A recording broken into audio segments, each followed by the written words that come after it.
चलिए नमस्कार दोस्तों, आज के इस वीडियो में हम लोग जर्जिया कर के बारे में पूरा का पूरा इतिहास देखेंगे दोस्तों, वो भी नोट्स के रूप में दोस्तों। तो इसमें आपको प्रॉपर मालूम हो जाएगा, यूट्यूब पर और भी वीडियो देखने की ज़रूरत ही नहीं पड़ेगी दोस्तों। इससे रिलेटेड जो भी आपके प्रश्न होंगे जर्जिया कर से संबंधित, वो पूरा वीडियो देखने पर आपका जो भी सवाल होंगे दोस्तों उसका आंसर आपको खुद मिल जाएगा। लेकिन पहले बारीकी से एक एक पॉइंट्स को देखेंगे, वीडियो कहीं स्किप नहीं करें दोस्तों, आपसे छोटा सा रिक्वेस्ट है। तो इसमें हम आपको ओवरव्यू में बता दें कि हम इसमें जजिया कर के बारे में जिक्र करेंगे, संरक्षण कर इसको क्यों कहते हैं, आखिर जजिया कर कौन देते थे कौन नहीं देते थे इसका जिक्र करेंगे, और जजिया कर को किस शासक ने लागू किया, किस शासक ने इसे समाप्त किया है भारत में, ये इंपॉर्टेंट है। 12th के जो एग्जाम देने वाले विद्यार्थी हैं तो हिस्ट्री में इस तरह के क्वेश्चन पूछे जाएंगे और अदर कॉम्पिटिशन एग्जाम में भी ये पूछे जाते हैं। इसके अलावा में जजिया कर के बारे में हम लोग ये भी देखेंगे दोस्तों, इसका क्लासिफिकेशन की किस तरह से किन किन लोगों के द्वारा किस तरह से लिया जाता था, टैक्स का दर क्या था, क्या दर फिक्स था, ये दर फिक्स नहीं थे, आखिर फिक्स नहीं थे तो क्यों नहीं थे, और किस वजह से किससे कितना लिया जाता था, सारे चीजों का निचोड़ हम इस वीडियो में लेकर के आए हैं दोस्तों। तो ध्यान से देखेंगे। सबसे पहले छोटी सी बातें हैं कि आखिर जजिया कर के बारे में पढ़ने जा रहे हैं तो मालूम होना चाहिए कि ये जजिया कर है क्या। तो देखिए, जजिया कर एक प्रकार के धार्मिक कर है जो मुस्लिम राज्य में रहने वाली गैर मुस्लिम जनता से वसूल किए जाते थे। तो ध्यान रहे दोस्तों, सिंपल तरीके से आप समझिए कि कोई क्षेत्र होता था जहां पे क्या होते थे कि मुस्लिम लोग का आक्रमण हुआ और यहाँ पे इस्लाम धर्म के जो लोग हैं, मुसलमान जो हैं, इसको जीत लिए। यहाँ के क्षेत्रों को जीतने के बाद जो यहाँ जो मुस्लिम जनता है और यहाँ पर जो शासक बना मुसलमान, वो क्या करते थे कि जो मुस्लिम जनता है उनको छोड़ करके दूसरे धर्म की जो जनता होती थी उनसे ये टैक्स लिए जाते थे, चाहे मुस्लिम छोड़ के, चाहे वो बौद्ध है, चाहे जैन है, चाहे वो सनातन हिंदू धर्म के हो, यानी मुस्लिम को केवल छोड़ करके अदर कोई भी धर्म के अगर लोग रह रहे हैं तो उनसे ये वसूला जाने वाला एक प्रकार के टैक्स था।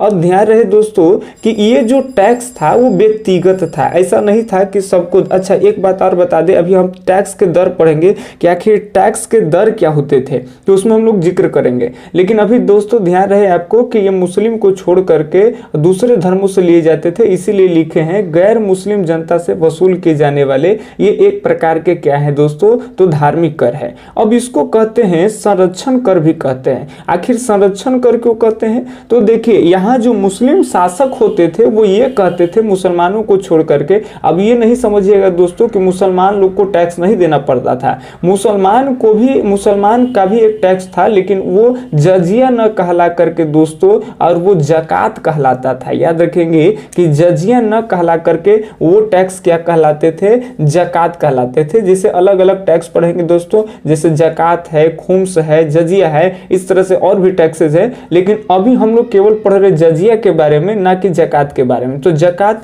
मुस्लिमों से स्पेशल लिया जाने वाला टैक्स है, तो ये जकात, तो मुस्लिम से जो टैक्स लिया जाएगा जकात, और मुस्लिम को छोड़ करके अदर किसी भी धर्म से लिया जा रहा है वो जजिया है। तो इसको एक तरह से संरक्षण कर भी कहते हैं। आखिर संरक्षण कर क्यों कहते हैं, ये ध्यान रहे।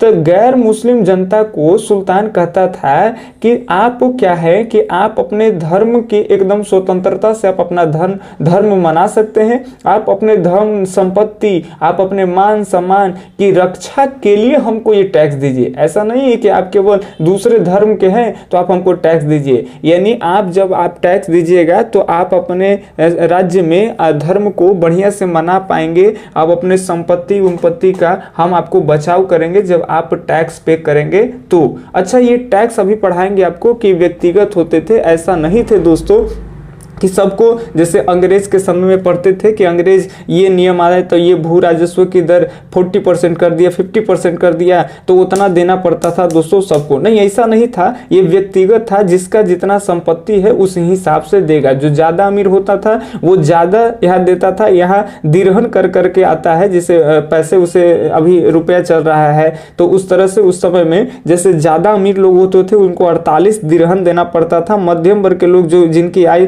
थोड़ा थोड़ा कम होती थी, बहुत कम भी नहीं होती थी, उनको 24 दिरहम देना होता था। और जो एकदम गरीब होते थे वो 12 दिरहम, और एकदम जिनका दिनचर्या एकदम चल ही नहीं रहा है, दिक्कत में है, तो उनको ये टैक्स से मुक्त भी कर दिया जाता था दोस्तों। यानी लोगों पर बोझ नहीं था, लेकिन ये भी देखेंगे किसी किसी में बोझ भी था। चलिए, तो ये आप समझ गए कि धर्म की आजादी के लिए, धन संपत्ति मान सम्मान के लिए राजा कहता था कि हम आपके इन सभी चीजों की सुरक्षा के लिए ये टैक्स ले रहे हैं, इसीलिए इसको संरक्षण कर भी कहते हैं।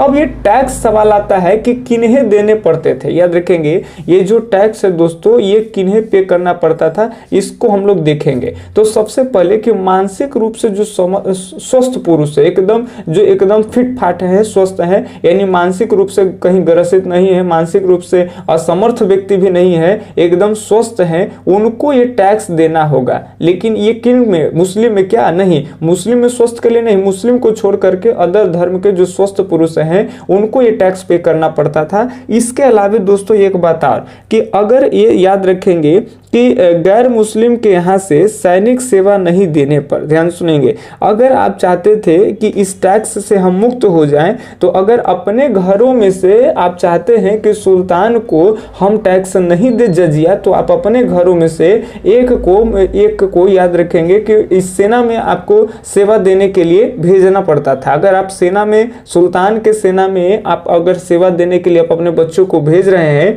तब आपको इस जजिया कर से मुक्त कर दिया जाता था। अन्यथा आप सेना में, आपके घर से कोई नहीं गया है, तो आपको जजिया कर गैर इस्लामिक होने के कारण देना पड़ता था। ठीक है दोस्तों, तो ये आप समझ गए कि मानसिक रूप से स्वस्थ पुरुष और वैसे लोग जो अपने घर से सैनिक सेवा नहीं देते थे, उनको इस तरह का टैक्स देना पड़ता था। अब आता है दोस्तों सवाल कि किन्हें नहीं देने पड़ते थे, इनका फुल विवरण देखें।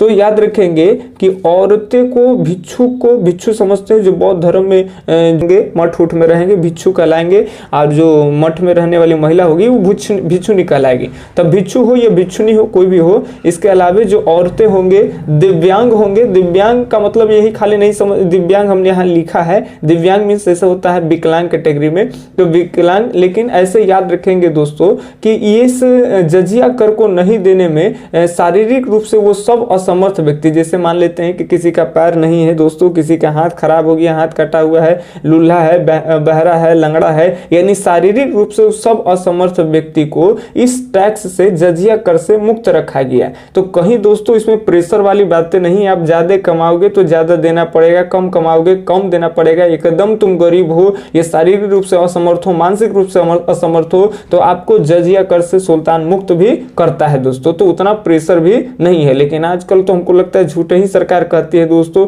कि हिंदू उस समय इस्लामिक डायनेस्टी में खतरे में थे। ऐसा तो नहीं लग रहा है जजिया कर, जबकि गैर इस्लामिक से लेने वाला टैक्स है, लेकिन फिर भी ये सारा चीज कैटेगरी बनाया हुआ है दोस्तों। यहां तक कि कहा गया है, देखिए, साधु संत हो या फिर गैर मुस्लिम में जो सैनिक देने वाले, याद रखेंगे, जो सैनिक सेवा में, जिनके घर से सैनिक सेवा में जा रहे हैं, उनको ये टैक्स से मुक्त कर दिया गया है। जो साधु संत लोग होते हैं, ऋषि लोग होते हैं, उनको भी ये टैक्स नहीं देना है दोस्तों। इसके अलावा जो बच्चे हैं, बच्चे तो खैर कमाएंगे नहीं। इसके अलावा बूढ़े हैं, बूढ़े भी आप जान रहे हो कि ये भी नहीं कमा सकते हैं। और खास तौर पर जो पुजारी और ब्राह्मण होते थे, जैसे हिंदू सनातन धर्मों में ब्राह्मण थे, उनको भी शुरुआती दौर में ये टैक्स से मुक्त किया गया था। तो ये लोग ऐसे थे, औरतें, भिक्षु, दिव्यांग, साधु संत और वो गैर मुसलमान लोग जो अपने घरों से किसी को सुल्तान के सेना में भेज रहे हैं, उनको, या फिर बच्चे को, बूढ़े को, ब्राह्मण, पुजारियों को, इन सभी को जजिया कर से मुक्त रखा गया था। यानी इन्हें जजिया कर देने की आवश्यकता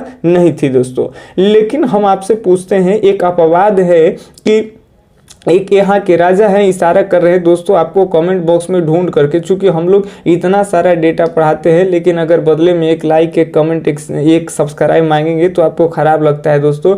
लेकिन हम आपको एक वर्क देते हैं दोस्तों कि एक ऐसे सुल्तान का नाम, एक ऐसे शासक का नाम बताइए। आप कमेंट बॉक्स में लिखिए जरूर कि कौन ऐसे शासक थे कि जो अपने हाथ से सेना के एक टुकड़िया भी दे देते, एक प्रदेश भी दे देते हैं सुल्तान को। लेकिन फिर कौन ऐसा वो सुल्तान था कि जो उस पर जो है याद रखेंगे कि जजिया कर लगाता है दोस्तों। एक है अपवाद, आपको अपवाद में बताना है और वही आप अपने फेयर में नोट में भी लिखेंगे दोस्तों। तो चलिए ये आपका काम रह गया, ये होमवर्क के तौर पर। और ध्यान से देखेंगे दोस्तों कि भारत में जजिया कर जो है वो कब लगा, किसके समय काल में लगा, इससे हम लोग रिलेटेड बात करेंगे। तो सबसे पहले जजिया कर की अगर बात कर ले भारत में दोस्तों, तो पहली बार भारत में 712 ईस्वी में मोहम्मद बिन कासिम का आक्रमण होता है। ये सब आप जानते होंगे दोस्तों। सबसे पहली बार मुस्लिम का आक्रमण हुआ। मुस्लिम का आक्रमण जो सबसे पहली बार किया कौन, तो मोहम्मद बिन कासिम ने किया है दोस्तों। याद रखेंगे कौन किया है, तो मोहम्मद बिन कासिम, ये पहला आक्रमण किया। और 12 में आक्रमण किया, 13 आपको मालूम होगा। चलिए छोड़िए बात को, फिर बहुत ज्यादा छिड़ जाएगा बात।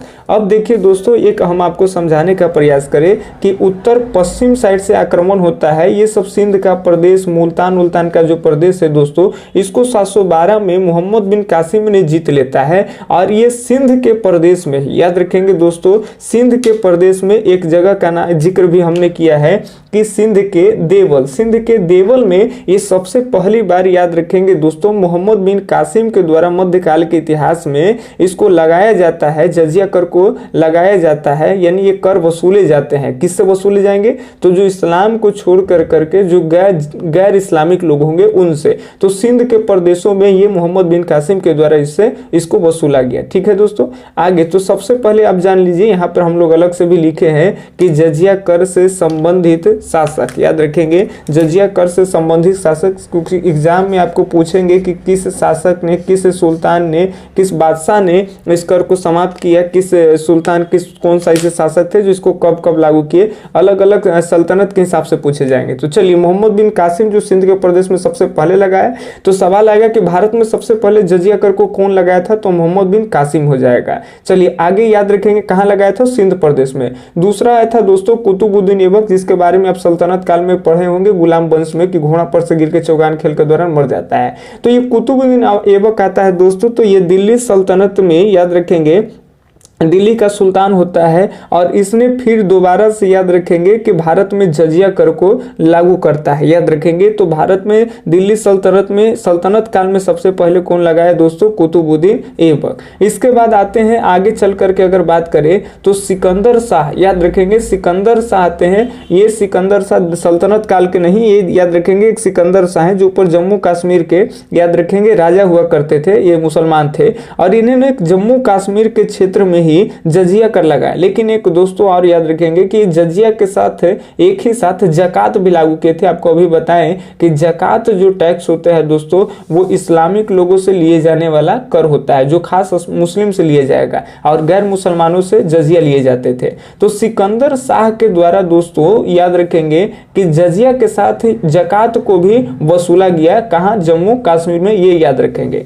इसके बाद इन्हीं का पुत्र आता है दोस्तों, जिनका नाम है जैनुल आबदीन जो थे, ये याद रखेंगे दोस्तों कि इन्हीं सिकंदर शाह के पुत्र थे। याद रखना है, सिकंदर शाह के पुत्र थे। तो पिता ने, याद रखेंगे, जम्मू कश्मीर के भाग जो देख रहे हैं, इधर के राजा थे। तो पिता ने, याद रखेंगे, कि इसको जजिया कर को लागू किए थे। तब उनका बेटा जब आगे चल करके आया तो ये जजिया कर को समाप्त किया। तो जम्मू कश्मीर के क्षेत्र में बात करें दोस्तों, तो सबसे पहली बार याद रखेंगे कि जजिया कर को समाप्त करने वाला अगर कोई व्यक्ति था तो वो कौन था, जैनुल आबदीन। आगे चल करके याद रखेंगे कि गुजरात में एक शासक जिसका नाम अहमद शाह था। ये अहमद शाह, ये आप दोस्तों ये देख रहे हैं गुजरात प्रांत में, याद रखेंगे कि अहमद शाह ने इसको क्या किया दोस्तों, लागू किया। ये आपका गुजरात है। इसके अलावे अगर बात करें तो फिरोज शाह तुगलक की बहुत इंपॉर्टेंट सुल्तान है दोस्तों, बहुत इंपॉर्टेंट सुल्तान, आप ध्यान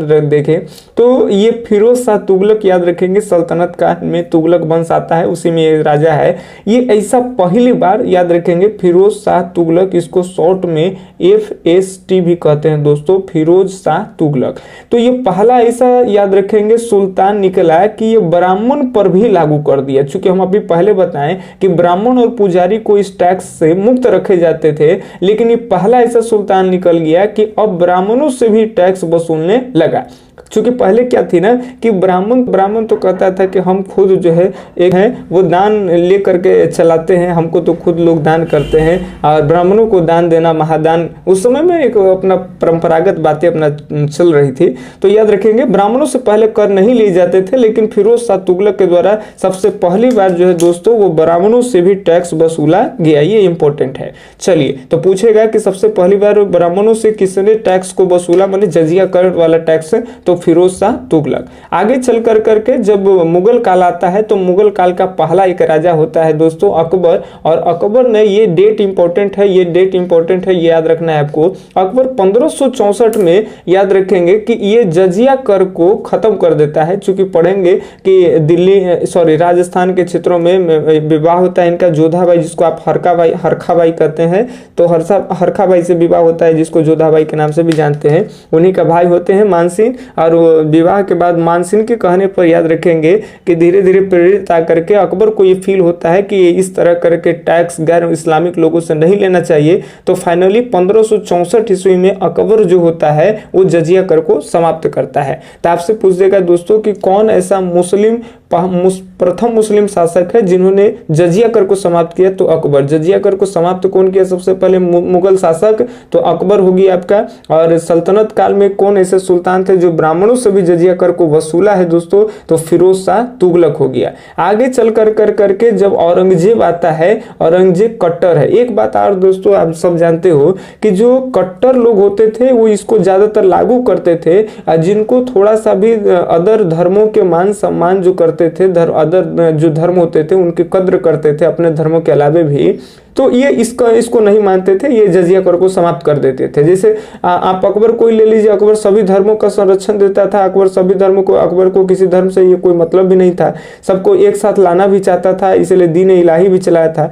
तो ये क्या किया कि जजिया कर को खत्म किया। वही कट्टर शासक आता है औरंगजेब, क्रूर शासक, ये क्या किया, जजिया कर को फिर से लागू कर देता है। आगे चल करके फारूक शेर आता है, ये ऐसा शासक है कि एक बार पहले खत्म किया अब फिर दोबारा पछताया तो इसको फिर एक बार लगा दिया। तो फारूक शेर एक बार जजिया कर को समाप्त किया, दूसरी बार जजिया कर को लागू भी कर दिया। और फाइनली अंतिम दोस्तों याद रखेंगे कि मोहम्मद शाह आते हैं और जजिया कर को फाइनली जो है से कि भारत में समाप्त कर दिए जाते हैं, जो गैर क्या बोलते हैं दोस्तों इस्लामिक लोगों से लिया जाता था। चलिए आगे टैक्स का वर्गीकरण की बातें आपको पहले बताएं कि ये फिक्स नहीं थे, आय के आधार पर ये लिए जाते थे, यानी आय के स्तर को देखते हुए इसको 3 वर्गों में विभाजित किया गया दोस्तों। जो सबसे अमीर लोग होते थे उनको 48 दिरहम देना पड़ता था, वर्ष में हमने यहाँ लिखा है। और मध्यम वर्ग के लोग होते थे, जो थोड़ा सा मिडिल टाइप के जो लोग हैं, ज़्यादा नहीं पैसा कमाते थे न कम भी कमाते थे, उनको 24 दिरहम देना होता था। और जो एकदम गरीब है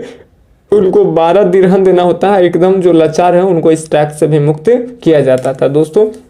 तो ये रहा आपका जजिया कर का लगभग कॉन्सेप्ट। इसके अलावे भी दोस्तों अगर कोई पॉइंट छूट जाता है आप कमेंट बॉक्स में कमेंट कर दीजिए दोस्तों, तो नए जो लोग आते हैं वो आपकी जानकारी से वो भी जान पाएँ। और इसके अलावा किसी तरह का अगर समस्या होता है दोस्तों तो आप हमें प्लीज़ सजेस्ट करें। धन्यवाद दोस्तों।